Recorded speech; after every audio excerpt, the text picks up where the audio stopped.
मैं आपका वेलकम करता हूं अपने यूट्यूब चैनल पर। स्टूडेंट्स, हम लोग क्लास 8 के न्यू लॉन्गमैन विस्टास बुक को पढ़ रहे थे, उससे स्टडी कर रहे थे। मैंने हिस्ट्री के चैप्टर नंबर 11 के वीडियोस उसमें डाले थे। तो कुछ स्टूडेंट्स ने मुझे कमेंट किया कि सर सिविक्स के चैप्टर 6, 7 और 8 को भी आप बना दीजिए। तो मेरे पास PDF नहीं था, बुक भी नहीं था, तो किसी ने मुझे PDF दिया। ठीक है, तो PDF दिया, तो अब मैं ये वीडियो आपके सामने आपको दे रहा हूँ और इस चैप्टर का मैं आपको एक्सप्लेनेशन कर रहा हूँ। ठीक है, तो वीडियोस को लाइक कर दीजिएगा, चैनल को सब्सक्राइब किए बिना मत जाइएगा। और चलिए फिर वीडियो को स्टार्ट किया जाता है।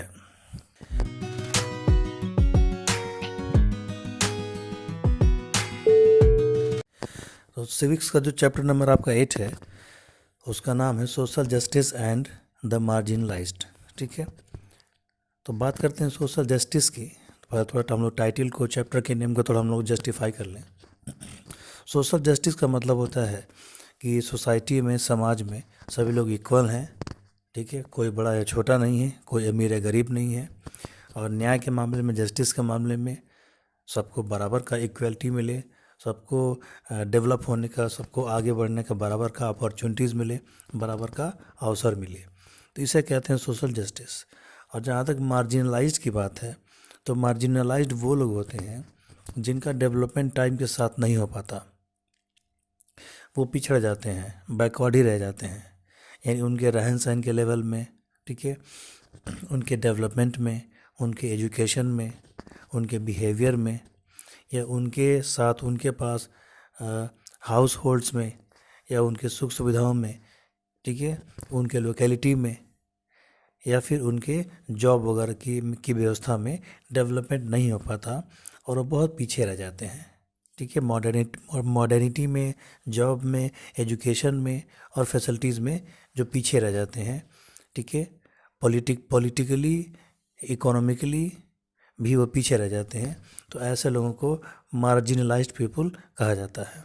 ठीक है, अब आपका जो चैप्टर आपका शुरू हो रहा है, उसमें ये कहा जा रहा है कि इंडिया में मार्जिनलाइज्ड सेक्शंस बहुत सारे थे, हमारी सोसाइटी में थे। वो टाइम के साथ साथ ऐसे लोग पिछड़ते गए। और इसमें यही बताया कि हिस्ट्री में बहुत से ऐसे एग्जांपल्स हैं जिसमें मार्जिनलाइज्ड पीपल ने, ठीक है, SC ST लोगों ने, पिछड़े लोगों ने बहुत सारे आंदोलन किए, स्ट्रगल किए, प्रोटेस्ट किए, फाइट किया, जिनकी बदौलत उनको जो है कि इक्वलिटी के राइट्स भी मिले। और उसमें ये एग्जांपल देते हैं 19th और 20th सेंचुरी के ऐसे लोगों की, जैसे जिसमें राजा राम मोहन रॉय थे, ईश्वर चंद्र विद्यासागर हैं, और स्वामी दयानंद सरस्वती हैं, महादेव गोविंद रानाडे हैं, दयानंद सरस्वती हैं, महादेव गोविंद रानाडे हैं, ज्योतिबा फुले हैं। इनके एग्जाम्पल दे करके चीज़ों को स्पष्ट करने की बात की गई है। और डिटेल में ये बताता है बुक आपको अगली हेडिंग के साथ, social justice and equal opportunities. Social justice के बारे में मैंने जैसा कि आपको पहले बताया कि सोसाइटी के, समाज के का हर व्यक्ति बराबर हो, इक्वल हो, उसे इक्वल राइट्स दिए जाएं, इक्वल अपॉर्चुनिटी दी जाए। ठीक है, कोर्ट कचहरी हो, चाहे जॉब हो, चाहे स्कूल हो, ठीक है, चाहे टेम्पल्स हो, सबको आने जाने की छूट हो। ठीक है, लॉफुली, अकॉर्डिंग टू लॉ, जो करना चाहे वो कर सकता है। तो ऐसी स्थिति अगर कहीं रहती है तो इसे हम कहते हैं सोशल जस्टिस। सबको बराबर एजुकेशन का राइट मिले, सबको बराबर जॉब करने का राइट मिले, पैसा कमाने का राइट मिले। ठीक है, सभी लोग आराम से रहें, कहीं कोई समस्या ना हो। ठीक है, तो हमारे यहाँ कॉन्स्टिट्यूशन में इसके लिए बहुत सारे नियम बताए गए हैं। कॉन्स्टिट्यूशन में इस बात का खास ख्याल रखा है कि जेंडर के बेसिस पे, रिलीजन के बेसिस पे, कलर के बेसिस पे, कास्ट के बेसिस पे किसी को छोटा या बड़ा नहीं समझा जाएगा। अगर कोई ऐसा करता है तो वो पनिशेबल ऑफेंस है, फिर उसको पनिशमेंट किया जा सकता है या उसके खिलाफ कानूनी कार्रवाई की जा सकती है। तो कॉन्स्टिट्यूशन हमें ये अश्योर करता है, हमें ये भरोसा देता है कि किसी के साथ कलर के रूप में, क्रीड के बेसिस पे या रिलीजन के बेसिस पे कहीं कोई डिस्क्रिमिनेशन नहीं होगा, कहीं कोई पिछड़े वाली बात नहीं होगी, कहीं कोई अन्याय या कहीं कोई शोषण वाली बात नहीं होगी। ठीक है, अब यहाँ पे आगे कहा जा रहा है कि हमारा जो कॉन्स्टिट्यूशन है उसके प्रियम्बल में ही ये बातें कही गई हैं, फंडामेंटल राइट्स की बातें की गई हैं, और डायरेक्टिव प्रिंसिपल्स में भी ये चीज़ें जो है कि स्टेट पॉलिसी को बताती हैं कि अगर पिछड़े लोग हैं या अति पिछड़े लोग हैं या बैकवर्ड लोग हैं, ऐसे लोग हैं जिन तक सुख सुविधाएं नहीं पहुंची हैं या जिनका रहन सहन का स्तर अपग्रेड नहीं हुआ है, ऐसे लोगों के लिए स्टेट या सेंट्रल गवर्नमेंट जो है कि नियम बना सकती है और उनको जो है कि मेन स्ट्रीम से जोड़ने का प्रयास कर सकते हैं। ऐसे लोगों के लिए जो बैकवर्ड हों, सोशली बैकवर्ड हों, इकोनॉमिकली बैकवर्ड हों, ठीक है, यानी जो समय के साथ साथ जिनका डेवलपमेंट ना हो पाया हो, एजुकेशन उनको ना मिली हो, उनके घर अच्छे ना बने हों, जॉब उनके बच्चे ना कर पा रहे हों, ठीक है, या उनकी इकोनॉमिक कंडीशन अच्छी ना हो, गरीब के गरीब ही रह गए हों, तो ऐसे लोगों के लिए सरकार स्पेशल नियम बना सकती है।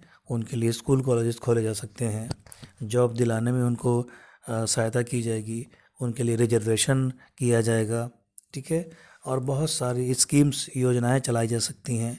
उनको सीधे बेनिफिट कैसे पहुंचाया जाए, इसके लिए बहुत सारे काम करने के लिए गवर्नमेंट को हमारा कॉन्स्टिट्यूशन कहता है। तो इसी बात को आर्टिकल 15 में भी कहा गया है। आर्टिकल 15 क्या कहता है? It prohibits discrimination on grounds of religion, race, caste and sex.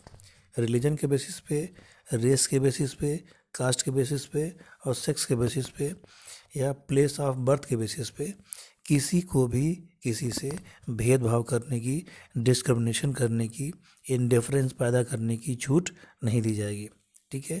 चाहे वो शेड्यूल ट्राइब हो, चाहे वो शेड्यूल कास्ट हो, बैकवर्ड क्लास हो या कोई भी कास्ट हो, किसी को इस बेसिस पे भेदभाव करने की, छोटा या बड़ा समझने की इजाज़त नहीं दी जाएगी।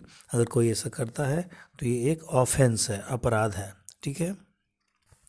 और आर्टिकल 16 में जो हमारे कॉन्स्टिट्यूशन में बताया गया है, वो बताया गया है कि ये it provides for equality of opportunity for all citizens in matters relating to employment, कि जॉब के अवसर पे, रोजगार, ठीक है, नौकरी, जॉब का है, नौकरी का है, रोजगार का है, इस मामले में, ठीक है, सबको इक्वल राइट्स होती हैं, ठीक है। किसी भी कास्ट के हों, कोई भी अगर गवर्नमेंट जॉब आता है, कोई भी जॉब आती है, तो उस पर बराबर सबका हक है, सभी लोग उसके लिए अप्लाई कर सकते हैं। ऐसा नहीं है कि रिलीजन के बेसिस पे, रेस के बेसिस पे, कास्ट के बेसिस पे, सेक्स के बेसिस पे आप उनको फॉर्म भरने से मना कर दें या जॉब को अप्लाई करने से मना कर दें, तो ऐसा कुछ नहीं होता है। हाँ, बल्कि जो शेड्यूल कास्ट वाले हैं, जो ओबीसी वाले हैं, अदर बैकवर्ड क्लासेस वाले हैं, उनको स्पेशल रिजर्वेशन दिया जाता है। उनके लिए जो पोस्ट होती हैं वो पहले से रिजर्व होती हैं, ठीक है। यानी शेड्यूल कास्ट और ओबीसी के लिए अगर कोई पोस्ट जॉब में अगर रिजर्व किया गया है तो उस पर अदर कास्ट का या जनरल कास्ट का कोई भी अप्लाई नहीं कर सकता, ठीक है। उनको स्पेशल मौके देने के लिए ऐसा हमारे कॉन्स्टिट्यूशन में किया गया है और ये बराबरी लाने के लिए किया गया है। और जब ये किया गया था तो इसको थोड़े समय के लिए किए जाने का नियम बनाया गया था कि 10 साल ये रहेगा, ताकि जो बैकवर्ड लोग हैं, जो पिछड़े लोग हैं, वे भी और लोगों के बराबरी में, इक्वलिटी में आ जाएं। लेकिन पॉलिटिकल पार्टियों ने इसे अपना वोट बैंक की राजनीति बना करके इसे अब तक जारी रखा है। उसके बाद से शेड्यूल कास्ट की हेडिंग आती है आपकी। शेड्यूल कास्ट किसे कहते हैं? शेड्यूल कास्ट को दलित भी कहा जाता है, ठीक है। और इसमें ये भी बताया गया है कि दलित उनको कहा जाता है जो समय के साथ साथ पिछड़े रह गए, ठीक है। इन्हें छोटी जाति के लोग भी कहा जाता है, लोग कहते हैं, ऐसा मैं नहीं कह रहा हूँ, ठीक है। ये शुरू से पिछड़े रह गए, ठीक है, दबे कुचले रह गए और ये इनका डेवलपमेंट नहीं हो पाया। अब कारण जो भी रहे हों, इकोनॉमिक के बेसिस पे, सोशल के बेसिस पे इनका जो है कि अपग्रेडेशन नहीं हो पाया, ये अपग्रेड नहीं हो पाया। तो अब हमारे कॉन्स्टिट्यूशन में इनको अपलिफ्ट करने के लिए, इनको औरों के बराबर लाने के लिए बहुत सारे प्रोविजंस किए गए। एक तो आर्टिकल 15 का मैंने आपको एग्जांपल दिया, आर्टिकल 16 का मैंने आपको एग्जांपल दिया, उसके बाद से आर्टिकल 17 लिखा गया। उस आर्टिकल के अंतर्गत क्या कहा गया कि अनटचेबिलिटी, छुआछूत, ठीक है, इसको हटा दिया गया कि छोटी जाति के लोग बड़े जाति के लोग के साथ नहीं बैठ सकते, या बड़े जाति के लोग, अपर कास्ट के लोग छोटों के साथ, अपने साथ, उनके साथ खाना नहीं खाते थे, बैठना नहीं पसंद करते थे, उनसे अपना शरीर नहीं चलाना चाहते थे। ये सब चीज़ें जो बहुत पहले इंडियन सोसाइटी में थी, उनको ख़त्म कर दिया गया। सभी पब्लिक प्लेसेस पे किसी भी कास्ट के लोग, किसी भी जाति के लोग जा सकते हैं, रह सकते हैं, ठीक है। होटलों में जा सकते हैं, टेम्पल्स वगैरह में जा सकते हैं। कोई पर्सन जो है कि शेड्यूल कास्ट का अगर बिलोंग करता है या किसी कास्ट का बिलोंग करता है, तो शॉप्स में, होटल में, रेस्टोरेंट में, सिनेमा हॉल में, मेलों में, उसको कहीं भी जाने से कोई रोकेगा नहीं, ठीक है। कहीं भी जाने से कोई रोक नहीं सकता। उसके बाद से कह रहे to encourage their political participation seats have been reserve for the schedule caste. कह रहे कि शेड्यूल कास्ट के लोगों को पॉलिटिकली स्ट्रांग बनाने के लिए, ठीक है, यानी राजनीतिक पॉलिटिकली रूप से भी वो अपग्रेड हों, इसके लिए लोकसभा में और राज्य और लोकसभा में, ठीक है, इनके लिए सीटें रिजर्व कर दी गई कि वहाँ से अगर कोई उठेगा तो शेड्यूल कास्ट का ही कैंडिडेट उठेगा। उनके लिए अलग से कंस्टिट्यूएंसीज जो है कि रिजर्व कर दी गई। कंस्टिट्यूएंसी का मतलब होता है चुनावी क्षेत्र जहाँ से एमपी लोग इलेक्शन लड़ते हैं, ठीक है। डायरेक्टिव प्रिंसिपल्स में भी चीज़ों को बताया गया कि स्टेट या सेंटर समय समय से स्टेट गवर्नमेंट जो होगी, ठीक है, वो शेड्यूल कास्ट के लिए या और भी क्लासेस के लिए समय समय से सीटें रिजर्व करते रहेंगी और इनको डेवलप करने का काम करती रहेगी। और गवर्नमेंट में वैकेंसीज जो आती हैं, गवर्नमेंट जॉब या सेमी गवर्नमेंट जॉब में जो भर्तियां आती हैं, जो वैकेंसीज आती हैं, उनमें इनके लिए सीटें रिजर्व की जाएंगी। एजुकेशनल फैसिलिटीज़ इनको दी जाएंगी, ठीक है। अगर ज़रूरत पड़ी तो इनके लिए स्कूल कॉलेजेस भी खोले जाएंगे और जो स्कूल कॉलेजेस पहले से खुले हुए हैं उसमें इनको रिजर्वेशन दिया जाएगा। इनके पढ़ने लिखने की व्यवस्था भी गवर्नमेंट को करना है, यानी एजुकेशन के रूप में ये लोग पिछड़े ना रह जाएं। और अगर ज़रूरत पड़ती है तो उनके लिए फ़ी में कंसेशन किया जाएगा, ट्यूशन फीस इनकी कम की जाएगी, इनको स्कॉलरशिप भी दिया जाएगा, इनके लिए रिजर्वेशन की भी व्यवस्था की जाएगी। ये सारी व्यवस्था गवर्नमेंट को ज़रूरत पड़ने पे करनी है। गवर्नमेंट उनको जो है कि पैसे भी दे सकती है, गवर्नमेंट से ग्रांट भी प्रोवाइड करा सकती है, ठीक है। और उसके बाद से the progress of this classes have been the object of 5 year plans to.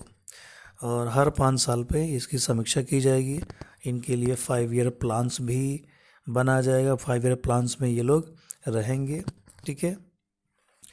इनके लिए बहुत से वेलफेयर डिपार्टमेंट, कल्याण विभाग भी बनाए जाएंगे जो इनके वेलफेयर के लिए सुझाव देगी, एडवाइस देगी। और इन एडवाइसेस को, इन सुझावों को नोट किया जाएगा और उनके एम्पावरमेंट के लिए अगर उनके एडवाइसेस, उनके सुझाव अच्छे लगते हैं तो उसको गवर्नमेंट को बताया जाएगा और उसको लागू भी करवाया जाएगा। उसके बाद से आता है आपका शेड्यूल ट्राइब, ठीक है। ट्राइबल पीपल वो लोग होते हैं जो कि बहुत पुराने तौर तरीक़ों से रहते हैं। जैसे शुरू में जंगली लोग से मेरा मतलब था कि जंगल में रहने के नाते उन्हें जंगली कहा जाता था। लोग जंगल में रहते थे, तो ऐसे लोग नेचर को वर्शिप करते थे, जंगल को ही अपनी माँ मानते थे और जंगल के पेड़ों को अपना मानते थे, उनको काटने का ये विरोध करते थे। तो पुराने तौर तरीक़ों से रहते थे, ये शिकार करके खाना खाते थे, तो इसलिए उनको जो है कि आदिवासी भी कहा जाता था, ठीक है, ट्राइबल पीपल भी कहा जाता था। तो समय बदला जब हम मॉडर्न हुए, ठीक है, तो ऐसे लोगों को भी जंगलों से निकाल करके, ठीक है, और इनको भी मेन स्ट्रीम में मॉडर्न सोसाइटी में लाने का प्रयास किया गया। जैसे उनको ज़बरदस्ती जंगलों से नहीं निकाला गया, उनको समझाया गया, उनके सामने बातें रखी गई, तो बहुत सारे लोग जो है कि निकल के आए सोसाइटी में। जैसे मध्य प्रदेश में जंगल पाए जाते हैं, Chhattisgarh, Bihar, Jharkhand, Orissa, Andhra Pradesh, West Bengal, north east India, यहाँ पे ये आदिवासी लोग शुरू से जंगलों में रहा करते थे, ठीक है। तो इन्हें भी समाज के मुख्य धारा में, मेन स्ट्रीम में लाने का, मॉडर्न सोसाइटी में, ठीक है, अच्छा एजुकेशन, ठीक है, अच्छा घर, अच्छी फैसिलिटीज़, अच्छी जॉब, ठीक है, ये सब सुविधाएं देने के लिए इनको कहा गया। धीरे धीरे ये लोग जंगलों से निकल के आए और हमारे आपके बीच सोसाइटी में रहने लगे। तो इनके लिए तो अगला आपका हेडिंग है efforts made for upliftment of schedule tribe. तो ऐसे आदिवासी लोगों के लिए, शेड्यूल ट्राइब वाले लोगों के लिए क्या क्या किए गए इनके कल्याण के लिए, इनको मुख्य धारा में, मुख्य समाज में, ठीक है, सबके बराबर लाने के लिए क्या क्या प्रयास किए गए। तो हमारे कॉन्स्टिट्यूशन में भी इसकी व्यवस्था की गई। हमारे कॉन्स्टिट्यूशन में इनके रिजर्वेशन के लिए भी बात किया गया। इनके लिए स्पेशल स्कूल कॉलेज खोलने की ज़रूरत पड़े तो खोला जाए, जो स्कूल कॉलेज पहले से खुले हुए हैं उसमें इनको एडमिशन कराया जाए। प्राइमरी एफर्ट किए गए, इनको एजुकेशन का इम्पोर्टेंस समझाया गया, ठीक है, इनको मॉडर्न सोसाइटी समझाया गया और इनको फैसिलिटीज़ प्रोवाइड की गई, ठीक है। मल्टीपर्पज़ जो डेवलपमेंट किए गए, कोऑपरेटिव सोसाइटीज़ बनाई गई, इनके अपलिफ्टमेंट का प्रयास किया गया। उसके बाद से like the schedule caste a percentage of seats in reserve schedule tribes in the Lok Sabha. Lok Sabha में जो इलेक्शन होते हैं, ठीक है, उसमें जैसे शेड्यूल कास्ट को रिजर्वेशन दिया गया था, कुछ सीटें इनके लिए रिजर्व की गई थी, तो शेड्यूल ट्राइब के लिए भी लोकसभा इलेक्शंस में सीटें रिजर्व की गई, यानी ये लोग भी जीते और एमपी बने। ट्राइबल एडवाइजरी कमेटी बनाई गई, उस कमेटी में अच्छे से अच्छे लोगों को शामिल किया गया और उनसे कहा गया कि आप लोग सुझाव दीजिए कि इनका कल्याण कैसे किया जा सकता है। वॉलेंट्री ऑर्गेनाइजेशंस को भी लगाया गया, ऐसे संगठन जो अपनी इच्छा से इनके अपलिफ्टमेंट के लिए, इनके सुधार के लिए, इम्प्रूवमेंट के लिए काम करते थे, उनको लगाया गया। और एससी एसटी लोगों के खिलाफ जो अत्याचार हो रहे थे उसको बंद किया गया, ठीक है। उसके बाद से इनके सोशियो इकोनॉमिकल डेवलपमेंट पे ध्यान दिया गया, इनके सोशल लाइफ को अच्छा किया गया, इन इकोनॉमिकल डेवलपमेंट किया गया, यानी इनको रुपए पैसे दिए गए, इनको कमाई करने का जरिया बताया गया, ठीक है, इनकी आमदनी बढ़ाई गई, इनको जॉब दिलवाया गया, ठीक है। और ट्राइबल अफेयर 1999 में सेटल किया गया और एक नोडल एजेंसी भी बनाई गई जो इनके कल्याण के लिए काम करती थी, ठीक है। एक आपका प्रिवेंशन ऑफ अट्रोसिटीज़ भी बनाई गई 1989 में, ठीक है, जिसमें इनके खिलाफ अगर कोई अत्याचार होता है या इनकी ज़मीनें हड़पी जाती हैं या इनकी ज़मीनें छीनी जाती हैं तो उसके लिए जो है कि उसमें सब नियम कानून के बारे में जिक्र जो है कि किया गया है। अब आता है आपका अदर बैकवर्ड क्लासेस, ओबीसी। तो शेड्यूल कास्ट के बाद और शेड्यूल ट्राइब के बाद कुछ ऐसी भी जातियाँ थीं जो कि थोड़ी बहुत पिछड़ी उस समय थीं, तो ऐसे जातियों को, ऐसे कास्ट को अदर बैकवर्ड क्लासेस के रूप में कहा जाता है और उन्हें ओबीसी के नाम से भी बोला जाता है। तो ये मुख्य रूप से सोशियो इकोनॉमिक कंडीशंस इनकी जो है कि पिछड़ी थी, सोसाइटी के रूप में, सोशल के रूप में पिछड़े थे और इकोनॉमिकल रूप में पिछड़े थे। इकोनॉमिकल रूप में पिछड़ने का मतलब हुआ कि इनके पास आमदनी के साधन कम थे, इनके पास रुपए पैसे कम थे, ठीक है, इनकम इनकी अच्छी नहीं थी, इनके पास पैसे नहीं थे, ठीक है। और सोशल का मतलब है कि एजुकेशन से पिछड़े थे, ठीक है, और इनका सोशल स्ट्रक्चर उतना मजबूत नहीं था, ठीक है। तो ऐसे लोगों को जो है कि वो करने के लिए यहाँ जो है कि प्रयास किए गए। क्या प्रयास किए गए? Pre examination coaching to enable the OBC candidates to compete various competitives. तो ओबीसी स्टूडेंट्स के लिए फ्री कोचिंग की व्यवस्था की गई, गवर्नमेंट के द्वारा फ्री कोचिंग की तैयारी कराई गई ताकि ये कंपटीशन दे सकें, गवर्नमेंट जॉब की एग्ज़ाम दे सकें और नौकरी ले सकें। हॉस्टल फैसिलिटीज़ भी प्रोवाइड कराई गई ओबीसी के बच्चों और लड़कियों को, फ्री हॉस्टल में रहने के लिए इनको दिया गया। इनको फाइनेंशियली हेल्प भी दिया गया, ठीक है, पढ़ाई के लिए, एग्ज़ाम के लिए, बाकी चीज़ों के लिए इनको स्कॉलरशिप दी गई, बुक्स इनको फ्री दी गई, ठीक है। और इनके लिए कॉन्स्टिट्यूशन में 27% रिजर्वेशन भी इनको दिया गया, ठीक है। Backward classes division of the ministry of social justice and empowerment. तो इनके लिए एक अलग से मिनिस्ट्री भी बनाई गई, ठीक है, जो इनके कल्याण के लिए, इनके लिए पॉलिसी बनाए, प्लानिंग करे और जो भी स्कीम्स या जो भी योजनाएं इनके लिए बनाई जा रही हैं उनको इम्प्लीमेंटेशन की भी ज़रूरत है। खाली योजनाएं बनने से नहीं कुछ होता है, योजनाओं को इम्प्लीमेंट भी कराना होता है, लागू भी कराना होता है। ठीक है, तो बहुत सारे जो है कि national backward classes finance and development corporation बनाए गए, जो इनके द्वारा रुपए पैसे की व्यवस्था कर सके, इनको स्कॉलरशिप प्रोवाइड कराई जा सके। ठीक है, और जो गैर सरकारी संस्थान हैं इन सभी मदद लेने की प्रयास जो है कि की गई। अब फिर बात कर देंगे वुमेंस की। कह रहे कि औरतें भी मार्जिनलाइज रहीं।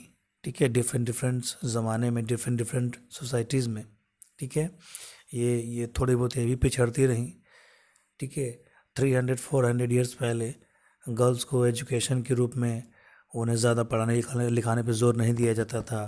केवल डोमेस्टिक कामों के लिए उनको रखा जाता था कि बस ये खाना बनाएं, बच्चे पैदा करें और एजुकेशन, इन्हें ज़्यादा पढ़ा लिखा के क्या होगा। ऐसी सोसाइटी की सोच थी, ऐसा लोग पहले सोचा करते थे। लेकिन अब तो परिस्थितियाँ काफ़ी बदल चुकी हैं।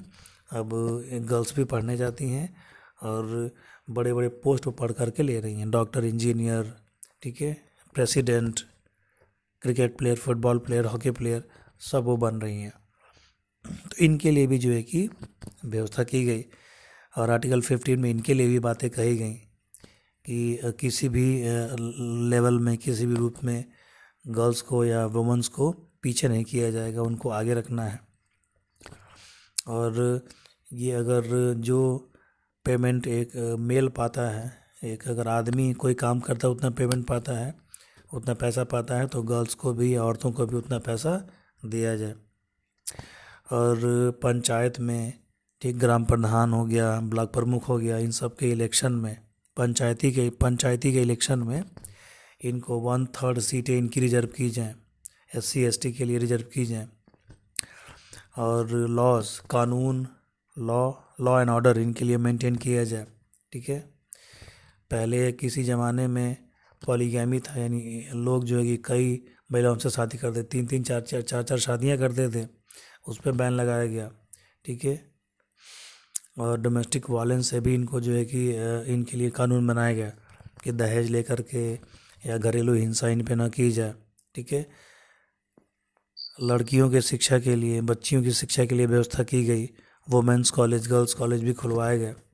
ठीक है, तो इनसे बहुत सारे फ़ायदा हुआ और आज आराम से लड़कियां पढ़ने लिखने जाती हैं और ऐसा कोई इसमें बात अब नहीं रह गई है।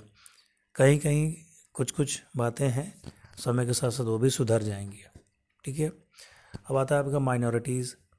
माइनॉरिटीज़ से मतलब उनसे होता है, ठीक है, एक ये ऐसे धर्म के लोग जो संख्या में बहुत कम हो, जो नंबर्स में बहुत कम हो, तो उनको माइनॉरिटीज़ कहा जाता है। जैसे मुस्लिम हो गया, सिख हो गए, बुद्धिस्ट हो गया, जैन हो गया, पारसी हो गए, क्रिश्चियन हो गए, ये इंडिया में कम संख्या में है। ठीक है, तो इन्हें जो है कि माइनॉरिटीज़ कहा जाता है। सिख कम है, बुद्धिस्ट भी कम है, जैन भी कम है, पारसी भी कम है, क्रिश्चियन भी कम है। ठीक है, तो इनको माइनॉरिटीज़ कहा जाता है, यानी जो मेन कम्युनिटी हिंदू है, इनके मुकाबले इनकी संख्या कम है। तो इनके लिए भी भाई व्यवस्था की गई है, फंडामेंटल राइट्स इनको भी दिया गया है कि हिंदुओं के जितने अधिकार हैं, जो वो राइट्स एंजॉय करते हैं, ये माइनॉरिटीज़ भी वो सारे राइट्स जो है कि एंजॉय करेंगे। इनको अपने कल्चर, अपने लैंग्वेज, अपने स्क्रिप्ट की छूट है, ये अपने कल्चर को फॉलो कर सकते हैं, अपने लैंग्वेज को प्रमोट कर सकते हैं, जो भी इनकी रिलीजियस फेथ है, इनकी धार्मिक जो व्यवस्था है उसको ये लागू कर सकते हैं। इनके सोशल और इनके इकोनॉमिक कंडीशन को डेवलप करने के लिए भी बहुत सारे प्रोग्राम बनाए गए, स्कीम बनाए गए, इनको लॉन्च किया गया। माइनॉरिटी के लिए अफेयर भी बनाया गया। ठीक है, माइनॉरिटीज़ के लिए मंत्रालय, मिनिस्ट्री भी बनाई गई और उनके लिए जो है कि बहुत सारे स्कीम्स चलाई गई, जैसे सीखो और कमाओ, उस्ताद, गरीब नवाज, खुशहाल विकास योजना, नई रोशनी, ये बहुत सारी योजनाएं चलाई गई और इन योजनाओं को चला करके इनको ट्रेनिंग दी गई, सिखाया गया, इनको काम सिखाया गया और इनके लिए व्यवस्था की गई। इनको स्कॉलरशिप भी दी गई, इनको फेलोशिप भी दी गई, इनके स्किल को डेवलप किया गया, इनको सिखाया गया, समझाया गया और इनकी एजुकेशन पे भी पैसे खर्च किए गए। इनके लिए अलग से स्कूल कॉलेजेस बनाए गए। माइनॉरिटी के लोग अगर चाहेंगे तो अपने जाति के लिए खुद भी स्कूल खोल सकते हैं, उसमें टीचर्स को रख सकते हैं, उसमें ये काम अपना कर सकते हैं। उसके बाद आपकी लास्ट हेडिंग बची हुई है, how far have the laws help in removing injustice. तो कह रहे हैं इनजस्टिस को हटाने में, पॉवर्टी को हटाने में, शेड्यूल ट्राइब को, शेड्यूल कास्ट को, माइनॉरिटीज़ को हेल्प करने में, इनको अपलिफ्ट करने में, इनकी पॉवर्टी दूर करने में, इनका सोशल स्टेटस ऊंचा करने में, या इनको हेल्प करने में, ये जितने नियम कानून, जितनी स्कीम, जितनी योजनाएं मैंने आपको अभी बताई या जितनी चैप्टर्स में दी गई हैं, ये कितने हेल्पफुल हुए इसके बारे में बातें की जा रही हैं। तो ये हेल्पफुल हुए हैं, काफ़ी हद तक हेल्पफुल हुए हैं। ठीक है, आज सभी जाति के लोग हों, चाहे वो किसी कास्ट के लोग हों, सबको बराबर पढ़ने का अधिकार है। गवर्नमेंट की वैकेंसी आती है तो सबको बराबर फिल करने का पावर है। ठीक है, हर जाति के लोग, हर कास्ट के लोग आगे बढ़ रहे हैं। ठीक है, वो तरक्की कर रहे हैं। ठीक है, उनको अच्छे घर मिल रहे हैं, अच्छी जॉब्स उनको मिल रही हैं। ठीक है, सारी फैसिलिटीज़ प्रोवाइडेड हैं। ठीक है, लॉ से लेकर के, यूनिवर्सिटी से लेकर के, कॉलेजेस से लेकर के, स्कूल से लेकर के सारी सुविधाएं उनको दी गई हैं। हर कास्ट के लोग पॉलिटिकल पार्टियों में जा सकते हैं। ठीक है, सांसद बन सकते हैं, विधायक बन सकते हैं, स्कॉलरशिप ले सकते हैं, जॉब कर सकते हैं, अपनी कोई कंपनी खोल सकते हैं, कोई बिजनेस खड़ा कर सकते हैं।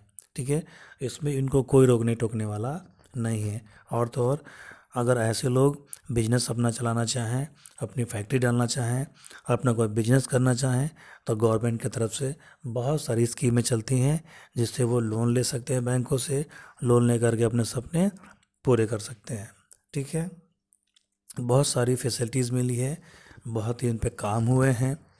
ठीक है, और इन पे फाइनेंशियली इनको भी सपोर्ट किया गया है, उनको पैसे भी दिए गए हैं, स्कॉलरशिप भी दी गई हैं, सभी चीज़ें मौजूद हैं। ठीक है, अगर आपको स्कीम्स की जानकारी है, गवर्नमेंट द्वारा चलाए जा रहे, सेंट्रल गवर्नमेंट हो चाहे स्टेट गवर्नमेंट हो, इनके द्वारा चलाए जा रहे स्कीम्स की अगर आपको जानकारी है तो आप जाकर के उनका लाभ जो है कि ले सकते हैं। हाँ, अब इस मामले में जो थोड़ी बहुत गरीबी है, ठीक है, बेरोज़गारी है, वो समस्या अपने कंट्री में है। चूँकि अपनी कंट्री की पॉपुलेशन ज़्यादा है तो गरीबी और बेरोज़गारी ऐसे अभी बनी रहेगी।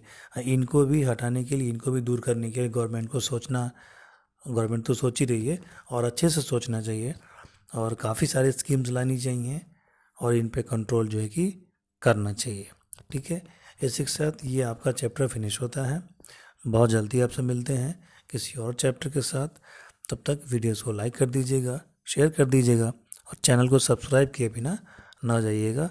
जय हिंद, जय भारत।